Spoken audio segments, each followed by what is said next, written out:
Winning the competitive business world is all about preparation and dedication. Here in Bisnomics, in your weekend's most profitable 60 minutes, that's exactly what we intend to help you to achieve. Welcome to Bisnomics. Now, the rubber industry. Well, many years ago, when one would study the key exports of Sri Lanka, tea, coconut, rubber, these were the rhyming, echoing words. But today, where are we as a country in this globally billions of dollars worth rubber industry? Have we missed a few tricks? But is there also a different side to this story? Are we actually making some progress in being a better supply chain partner to the world economy in terms of the rubber industry? To talk about this, we have a veteran from this industry, someone with over 3 decades of experience, who is none other than Dr. Lakshman Rodrigo from the Rubber Research Institute. Dr. Rodrigo, welcome to Bisnomics. Thank you very much. Doctor, let's talk about the economic situation, especially in terms of this industry. How big is the rubber industry globally and also locally? Let's start from there. I think we start with the global scenario first, For sure. And in the global is very big business. And if you look at the annual turnover of the business is something about 189 billion US dollars, very big business. If you look at the all trades, that means in the whole world, is over 1%. 1%, even just one commodity is a very big amount. Absolutely. And then if you turn back to the Sri Lanka at the moment, we have about 900 US dollars million rupees turnover. Understood. And we are targeting 1 billion this year. Good luck with that. Yeah, I think that would be possible with all the strategies made. And that's the target. And especially that's on the business side, and especially in foreign exchange and those aspects. But again, if you look at the within the country, other situations, the socio-economic and environmental aspects also, I think we can't forget those aspects. For sure. In the, say about close to 200,000 families are dependent on the rubber. And they say now, if you just get the number of heads, is something about over 500,000 people. So economically too, employment-wise as well, is a very, I would say, very vital industry to the country. Of course. We are going to come into some of that details a little later. Let's talk about from a global perspective, since you started from there. Who are the key players in this industry worldwide? At the moment, because especially if you look at the, say, centuries back, Sri Lanka was the dominating. Absolutely. Yeah. The reason was that the British people, the colonial masters, they introduced rubber to Sri Lanka first. Sri Lanka has the proud history of the planting, the first domesticating rubber, the first time in the world. Is it? Yeah. Interesting. Yeah, because they introduced rubber in Sri Lanka in 1876. Okay. And then all these plantations began in the 1883 and onwards. And if you look at the past records in the, say, at the beginning of the last century, 20th century, we were the world leader in the supplying the raw rubber to the world. And because before that, most of the rubber came from the jungle, Amazon jungle. Okay. But now, unfortunately, we are in the 14th place. 14th place in the production side. Quite a steep drop, isn't it? One way, actually, some facts are we have to accept that. We can't continue as the world leader in producing the raw rubber, because being a small country, after identifying the rubber is most important industrial crop, all other countries who have the biggest, that means large amount of lands, they went for rubber. And especially if you look at the Vietnam, they started rubber cultivation in last decade of the last century. Now they are in the 3rd place in the world. Oh, wow. And Vietnam actually is a similar success story in many crops, isn't it? Even in terms of, I believe, certain other, even agriculture crops, they have really made a lot of headwinds there. So you said Vietnam. What are the other countries that are supplying in a dominant way? The biggest country is Thailand. Thailand. Their share is something about 55%. Of the global rubber supply? Yeah. Wow. Sorry, 35%. 35%. Still it's a big amount. Yeah. And then Indonesia. The third place to go to the Vietnam. So these are the key players. Actually, then if you just aggregate that, means total amount they produce among them, these three countries is something close to 65% of the total production of the rubber in the whole world. So they clearly have more like oligopoly situation there for themselves. Yeah, so yeah. We'll come to the prices and all that in a bit. Let's talk about the Sri Lankan rubber industry. I'm going to come to the challenges later, Doctor, but over the last few years, because I remember the time I was in school, tea, coconut and rubber. And we used to go on and on about how important rubber is, the usages of rubber. But I kind of remember that in terms of the users of rubber, they used to have a little paragraph or two talking about for what this rubber is used. I believe today economically those usages have become the more dominant forces. As you very correctly said, value addition is expected. But in your view, over the last few decades, has our rubber industry kind of faced some kind of a decline? Say that in production wise, there's decline. That's true. Why is that? That's because the two main reasons. One is being a small country, we can't expand our rubber cultivation. Other one, especially you can see that you can remember that still you know that most of our rubber in Sri Lanka is dominated in the three main districts. And they are? That's been the Kegol, Kalutara and Ratnapura. And say was 75% of the rubber extent in these three districts. Okay. But unfortunately, these are the districts we are always targeting for other business avenues. Initially, say about 20 years back, in Colombo district even, very big amount of rubber. Oh, okay. Yeah. Still we can see there's some remnant rubber in this, especially in Miniwangoda. That means roadside, Miniwangoda close to Miniwangoda town area.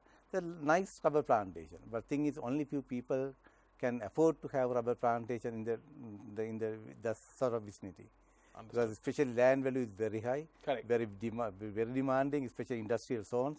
We can't forget those things also, because in the country as a country, yes, we have to think about inclusive economic growth with right, all the other sectors getting a chance as well. Yeah. But as you very correctly said, so I put the acronym KKR, Kegol, Kalutara and Ratnapura district, as you said. Yeah. Now, do you find that the lands in these areas are being used for various other economic activities, and that is kind of having like opportunity cost on the rubber industry? Yeah, that means I would say there's still a big amount of lands there, but gradually, especially the lands close to the main roads, the town area, those are the areas that rubber is diminishing. And correct me if I'm wrong, with all these highways coming up as well.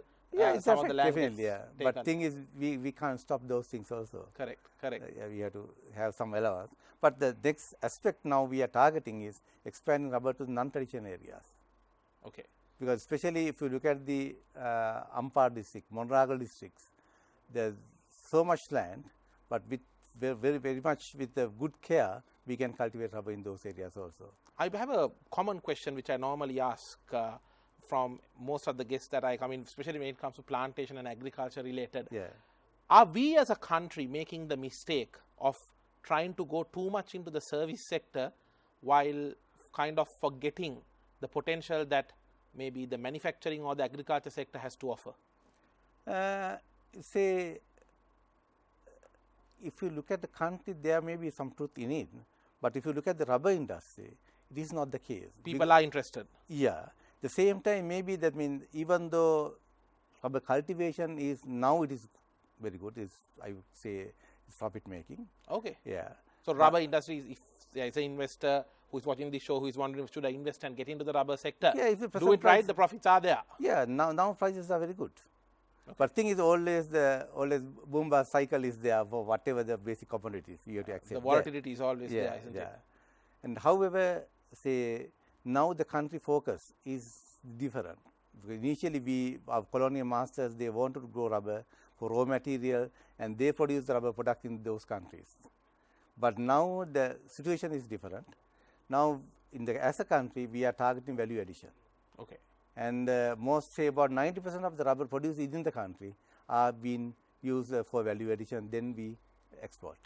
Value addition such as? Mainly for tires, especially solid tires. Okay. We are the giants in the world in solid tire manufacturing. Okay. Yeah, say if you look at the total solid tire market in the whole world, 28% is the share is to the Sri Lanka. And I remember there was a time where even very specialized tires, such as, for example, tires for aircrafts and all, were actually being provided from Sri Lanka.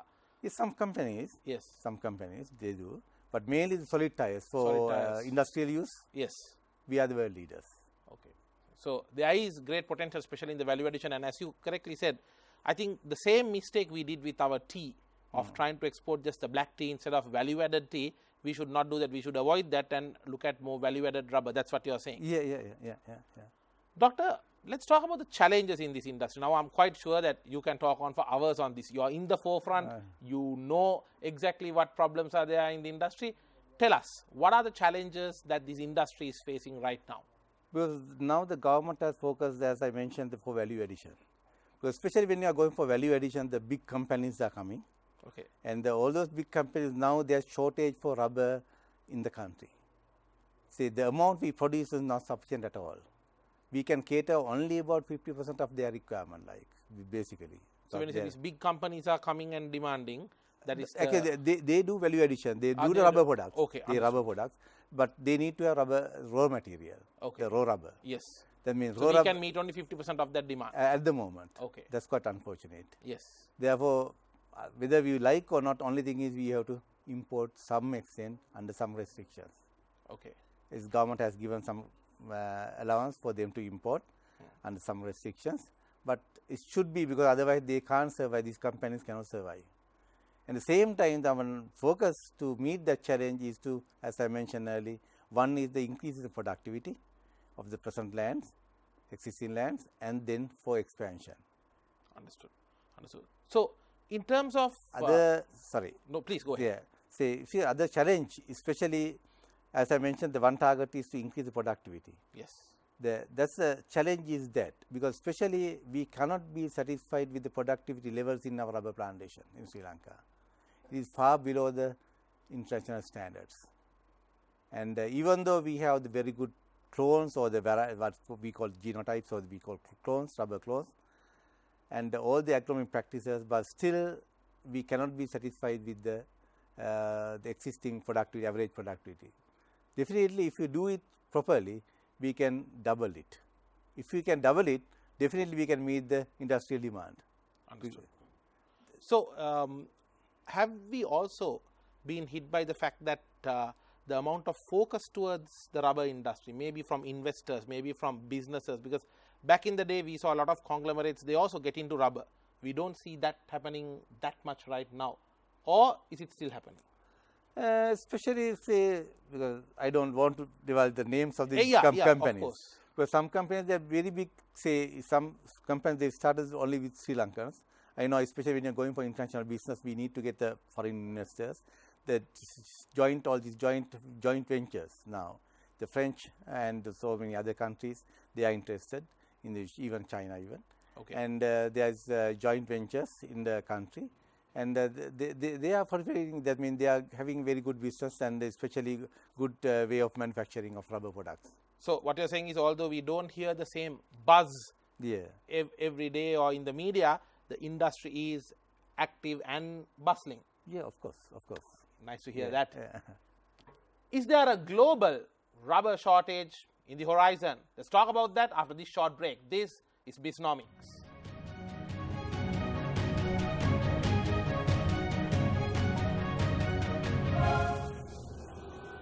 Welcome back to Bisnomics. Our focus is on the rubber industry. What actions do we need to strengthen this sector, and most importantly, what is the economic potential for the rubber industry in Sri Lanka and worldwide? And joining me for this very insightful discussion is Dr. Lakshman Rodrigo. Dr. Rodrigo, let's talk about our buyers. Now, we did talk about some of the supply side factors before the break. Who are the main buyers of our rubber, and most importantly, in terms of the economic potential, especially for exports, how much of potential are we looking at? Say, as I said previously, say the total turnover per year, like at the moment, is something close to the 0.9 billion US dollars. And especially our main buyer is the US. US. Yeah, US, and then China, and then the European market, Okay. and Germany mainly. Those are our main buyers. I'm just going to kind of cross question you here. Now, we have an issue of supplying to some of our local value adding partners.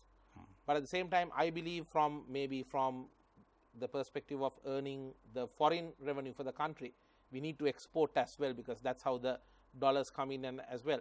How does this balance take place? Actually, what is happening is, as I mentioned earlier, about 90% of the raw rubber produced in the country is being value added, Okay. and then we export.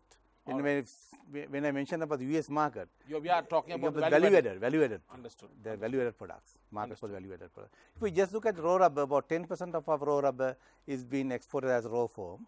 That's for a few countries like Pakistan, and some small bit of to the European market as well. Some sort of niche market like. We're about 10%. It's not a big amount compared to total earning from the value added sector. I'm also going to ask you on a side note about the role of the RRI, the Rubber Research Institute, the institute which you are representing, has been doing, I would say, an yeoman's service over the last few years for this country, I would say last few decades for this country in terms of uplifting the rubber industry in Sri Lanka.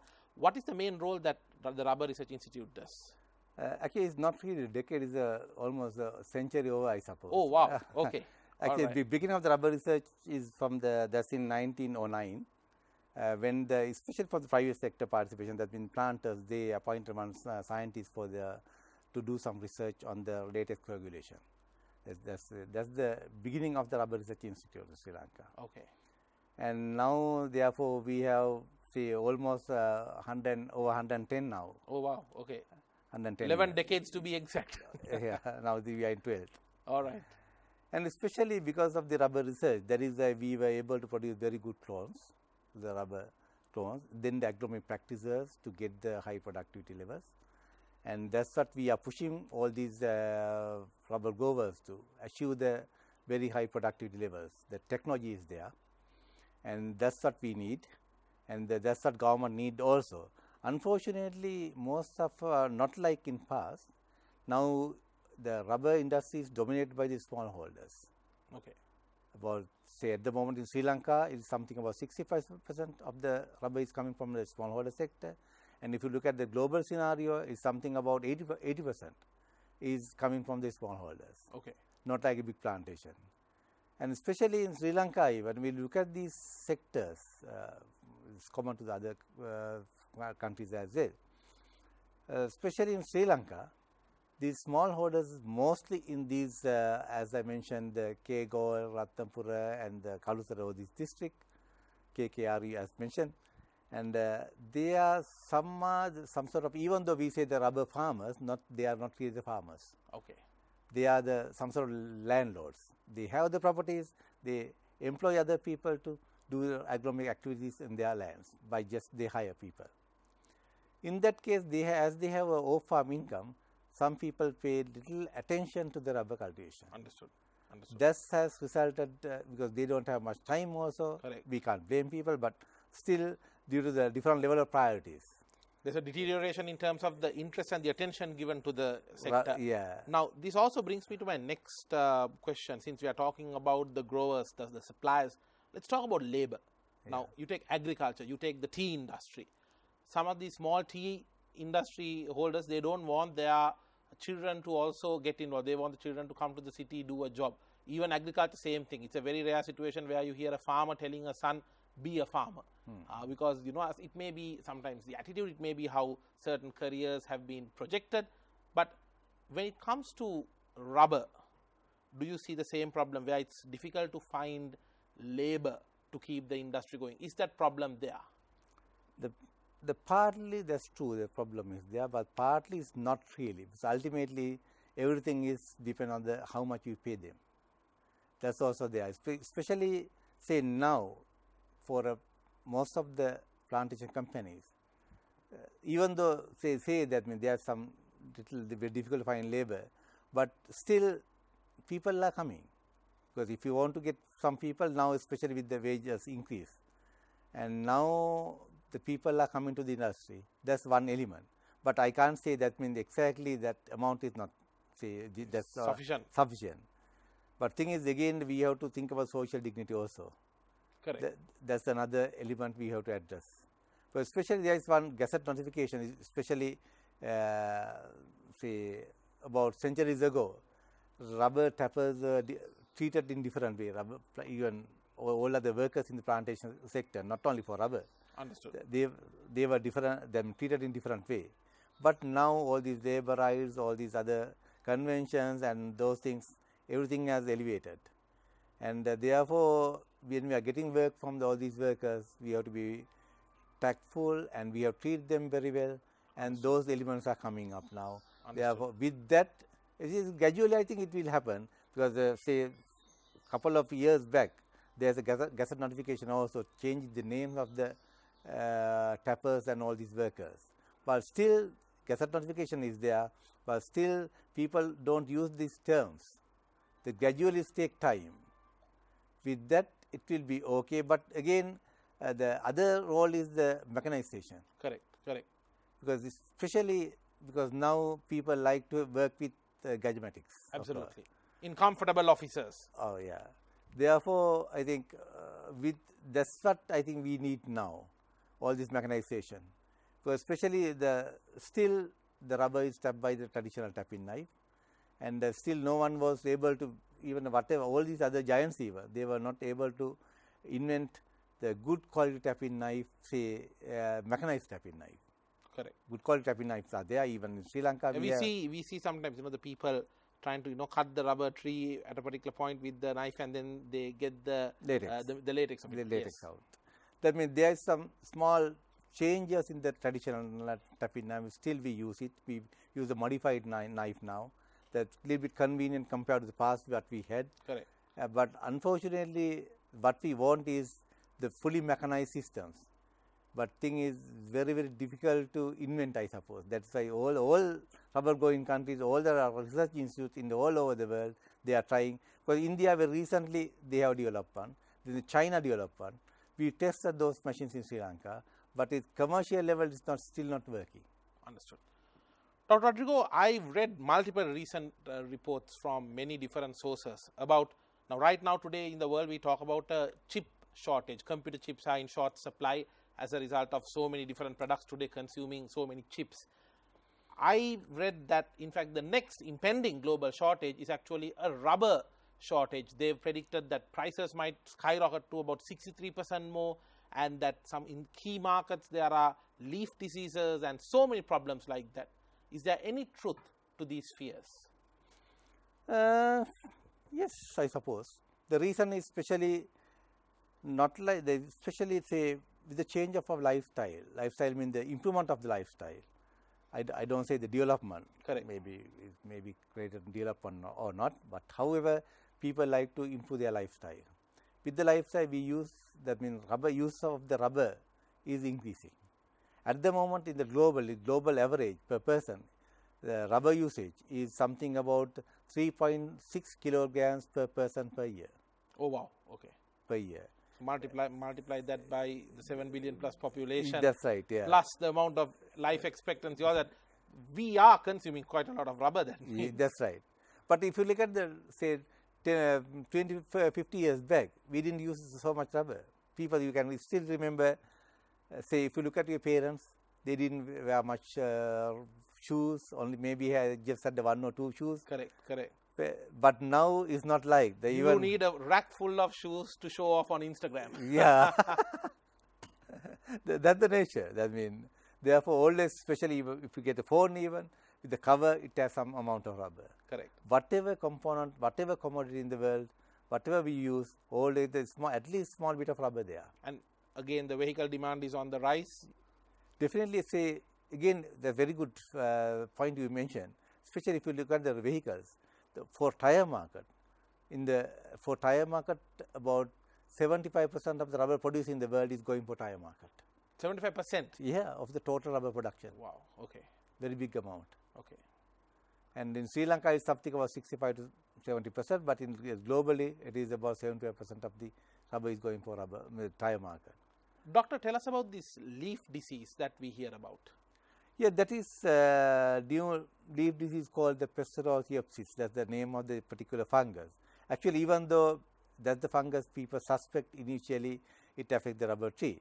But now it seems it's not true really, because there are some other funguses, fungi affecting the rubber with the particular Pseudotheopsis fungi. Understood. And however, the thing is, Sri Lanka is still the fortunate that compared to other big countries like Thailand, Indonesia, and those countries, this disease is devastating. The one reason to have some sort of low production level in those countries ultimately is beneficial to our side. Yes. To Sri Lanka. Sri Lanka also is affected, but with the leadership of the Rubber Research Institute, and again there is some three with our ministry, the three other organizations are involved. Okay. There's the Rubber Development Department and then the Turusavia Fund. Okay. And especially with the Rubber Development Department, we were able to delimit the spreading of the disease to some extent, even the rubber plantation companies. Understood. And the threat is there, but somehow we manage with that. So, just like in the case of the COVID virus, when you identify an increase of the viruses in a particular cluster, you try to go and take action.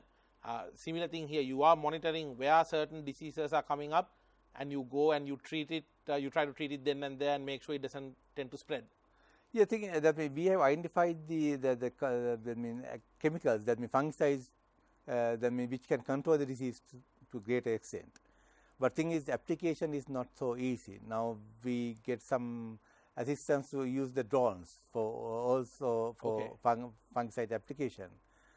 The thing is, again, the lot of research we should conduct on this side, because ultimately what I feel is we have to live with this disease. Okay, you need to learn to coexist and manage it. That's right. Doctor, I've also heard about floods in some very important supply markets. Is that true? Yeah, in other countries, big countries. Okay. That's also make a little bit of shortage. Ultimately, however, thing is, all these things are short term, I would say. They will pick up. And however, fortunately, especially even the COVID situation last year, our initially whole country was shut down for a while. Correct. At that time, rubber market was affected, but fortunately, then our rubber product manufacturers came into business again. Then again, rubber plantation companies also, they came into business. Now, therefore, we were able to get the good market, especially for glove market, because one side due to COVID, because more and more gloves. More and more gloves. But our bad side is that especially for tire market, with the slowdown of the economy is always the tire market is going down, and then affect the rubber market. But fortunate to Sri Lanka, we were able to catch lot of let's say orders for the glove market. So most of the glove making companies, they have they have business, that means agreements up to the end of the year. Absolutely. How does technology impact the rubber industry of Sri Lanka, and what government policies do we need to strengthen the journey of the rubber industry? Let's talk about that on the other side of this break. This is Bisnomics.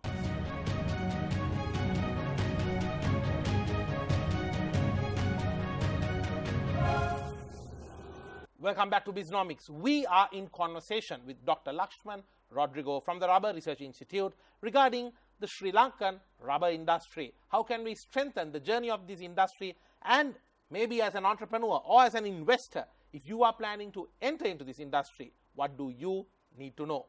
Dr. Rodrigo, let's talk about government policy. Now, I asked this question from all the guests who take the seat in front of me, just like how you have done today. Yeah.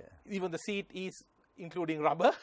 Now, definitely. Let me ask you this. For any industry, I'm not saying that you have to put the 100% duty and responsibility on the government, no chance. But any industry, especially of economic significance like the rubber industry, needs a proper government policy. And a common myopia we've seen in many of the industries is that when the governments change, which happens very regularly in Sri Lanka, we also see the policies changing. You hit a reset button, start something fresh. Just when you are seeing the results of that, again hit the reset button, start something new.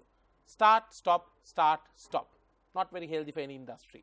With regard to the rubber industry, do we have a consistent, politically independent, proper policy for this sector?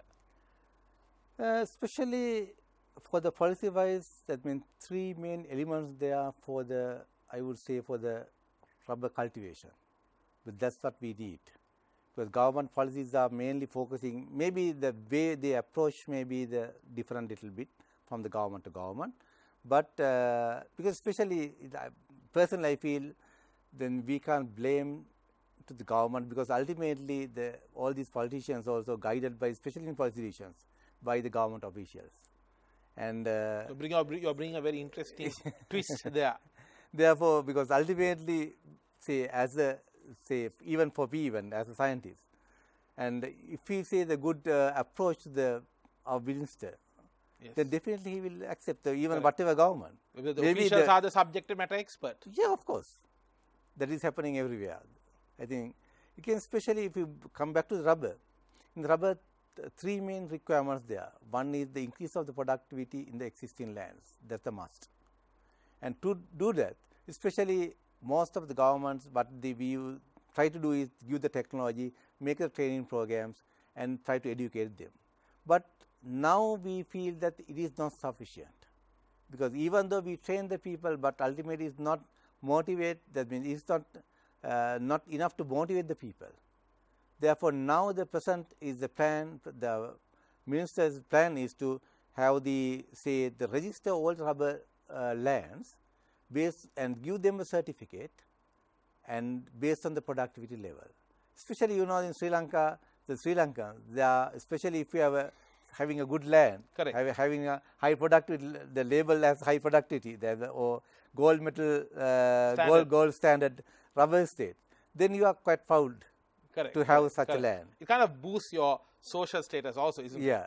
Actually, that's the one target now government is going to do. And especially we proposed that from the rubber research, and then again the government agreed, and now that's especially with the support of rubber development department, we got the full blessing of all these ministers, and now we are going for it. Understood. And the next thing is, especially, that's one way of increasing the production. And the same time, the government has given the full effort to increase the rubber cultivation in non-traditional areas. Outside KKR. That's right. Because it's not only for rubber, there's two main other key advantages there. Because especially when you go for the non-traditional areas where we can find the real farmers, in Monlagal, Ampara, real farmers. When you say real farmer, you're talking about the farmers who not only just does it for a business, they do it for the passion as well, with their soul. Definitely. They put their heart and soul to it. Yeah, because that's their livelihood. The full livelihood depends on the farming. And the thing is, especially with those areas, most of the farmers, they are depend on the cash crops grown and cultivated under rain-fed conditions. High risk. Correct. And some years we can find, that means even you being a reporter, that means we can find how hard people face, especially under drought and things. Correct. And although not always stated, lot of parts of Sri Lanka has been facing severe drought for quite a significant time. Yeah. Especially the rubber is one good answer for that. Because I know it's quite difficult to establish at the beginning. But if you put the all effort and establish rubber properly at the beginning, then it gives some sort of assurance for people to have a good lifestyle. Doctor, what you're saying is, if rubber is one such crop where if you do the right thing for the roots at the start, by the end you'll get the good fruits. Definitely. For now government policy is to have give each family, each person to give 1 hectare of land to cultivate rubber. But recently in those areas. Yeah, in those areas. Very recent, about 3-4 weeks back, our State Minister Honorable Kanakherat, he had a discussion with the Forest Department, especially to support the Forest Department to regenerate their what's called the buffer zones with the rubber. But intention is to grow rubber with the farmer participatory forestry program and let it grow as a forest then, get the benefit, and at the same time the farmers get the very good income. Especially for if you grow 1 hectare of rubber land, definitely for a month, you can get 50,000 rupees income. Oh, wow, that's quite a good ROI. Yeah, that's right. Because I can remember we started rubber cultivation over a decade back. That means in Ampar district, in Paditalav area. That initially we started with the 6 farmers, but only 2 were successful. So other they neglected rubber cultivation, thinking that is not successful in those areas. With those 2 farmers, as they are very successful, they are very innovative farmers. I believe they went on to be the role models. That's right. Now the government got a very big project that's called STAR, and to cultivate rubber in those areas. And now people are cultivating rubber in the Ampara and then the Monaga districts. And because of that, because I can remember, because especially all these farmer meetings, I always try to take the first farmer just to give a talk. Yes. Because I can remember once he made he visited India before COVID. He visited to India for a pilgrimage. Okay. To visit all these places, the Buddhas were. Yeah. And because especially when he was telling a story about his success, the income, how he helped to educate their children, and then to have such a pilgrimage to India, especially in those areas, it's really eye-opener. From farmer to international pilgrim. That's right. Not like we are talking farmers to grow rubber. Yes. That's the real role model. Correct, correct. I guess their story comes from the real heart and gut, isn't it, Doctor? Definitely. That's what people really connect with. Yeah. So other element is that's the social aspect. Correct. Other element is the environmental aspect. Especially if you look at in our capacity even, for average in Sri Lanka, every person in the country on average, maybe you and me, that means emitting more carbon dioxide to the environment, using a car or other motor vehicle. But on average, each person is emitting about the carbon, we call the carbon footprint. Carbon footprint, yes. Is something about 1.3 metric tons per year. Understood. And a lot of people, I want to add this, a lot of people may not realize this, but last year, so with almost the entire world staying at home, still the drop of CO2 levels in the atmosphere was quite low. Because what people apparently don't realize, and I did some research on this as well, sustainability being an area I'm keen on as well, Doctor, that even sometimes when we use a shampoo, and if we just stay at home, still that also leads to some kind of CO2 emissions. Oh yeah, of course, definitely. Actually, that's the only thing, the one way, there are so many things we can do, but I think the one of the best way to do is the planting trees. Absolutely. And it's a rubber, because even though we say that, okay, you plant trees, there should be some other benefits also. When we grow rubber in those areas, say if you can, if you have just 1 hectare of rubber, it fixes ultimately about over 300 to 400 metric tons of carbon dioxide permanently fixed in the rubber tree. Understood. Very big amount. Say whatever person, on average, if you can have a half an acre of rubber, definitely that means you fulfill your lifetime obligation to the emission of the carbon dioxide. That's a nice way to put that. Doctor, let's talk about technology. Now, how has technology really changed the rubber industry, locally and globally? Technology in sense that's mainly the rubber product manufacturing sector that's evolving very rapidly. I believe robotics and all these things are coming into place. Yeah. But not much on the plantation sector. Especially that's what I mentioned, because now mechanization is there for digging holes and that sort of aspect there, but basically still we are using a traditional way of this mechanization. But other technologies are there, especially if you look at the fertilizer. Now we are going for slow release fertilizer, and therefore that sort of systems there, but mechanization is still the long way to go. Understood. Doctor, on a final note, let's talk about advice to the youngsters. Any young student or graduate, now you entered this industry right, after university, and thank you for all the service that you and the institute has been doing for this industry, and we really hope that you'll be able to take this even further. Now, advice for any youngster who is looking at the show and deciding maybe I should enter this industry or not, what is your advice to them, and what kind of support can they get from your institute, the Rubber Research Institute? Say youngers and then again the people, other entrepreneurs or whatever, especially in the country we need to have entrepreneurs to have the more that means production of the rubber products. Correct.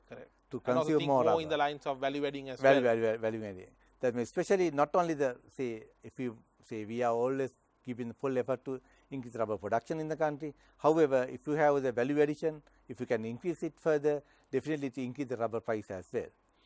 And to do that, especially from the Rubber Research Institute, we provide all these technology required for the small and medium entrepreneurs. We can provide, we can assist them, especially for educate them how to make all these rubber products, and that can be done. The same time, especially who are in the business at the moment, we provide some troubleshooting say services as well. Again, for the plantation side, and again we do have all these site-specific fertilizer and all these troubleshooting activities and all these advisors. We do all those things, and especially for message to the youngsters, because I think now most of the people they tend to have I can't say that is that white collar job or whatever, that means office job and those services as you mentioned early. But especially if you can be proud of a good planter, and then definitely not only you made your lifetime obligation as we mentioned early, everything of the carbon dioxide whatever, that means you can compensate all these obligations. Not only that, you can have a mental satisfaction, especially you know that all these non-common, that mean other diabetics and those diseases. Correct, correct. And especially you are involved in the plantation sector, that means it gives the automatic give some exercises, and then definitely again the good air to breathe, not like in the Colombo sitting in the office under air condition, very high carbon dioxide levels. If you are in the plantation, and very healthy environment, and same time, because especially ultimately money talks. So there is profit to be made. Yeah. For that, if you do it properly, definitely money is there. Unfortunately, most of the people are not really harnessing the real the benefit of the rubber cultivation. If you do it, then definitely it is there. Especially now, there are so many other aspects also, because now we are building up the other services as to get some monetary benefits, carbon trading. That's another business now we are thinking of. Now we are building up a project with the rubber cultivation in Monlagal and Ampara. We get the full government. So there are opportunities for the youngsters also to engage so many aspects. Be active in this industry. Again, now there's some plan to have the special university with the that's with the all this combining the tea, rubber, coconut, all these rubber. Excellent. Like a plantation university kind of a thing. That's right. With that expectation is to have just like a medical degree, good practical training. That's the good way to, I think, have the bounce the rubber industry back, not on rubber for all these. I like the word you use, doctor, because even in childhood when we play with the rubber ball, it bounces more. Yeah. So we wish you and the Rubber Research Institute good luck to make sure that our rubber industry also bounces back to the glory days and continues to be a success. Good to know all the activity happening, and we wish you good luck as well. Thank you for joining us today. Thank you very much for the opportunity given. Thank you.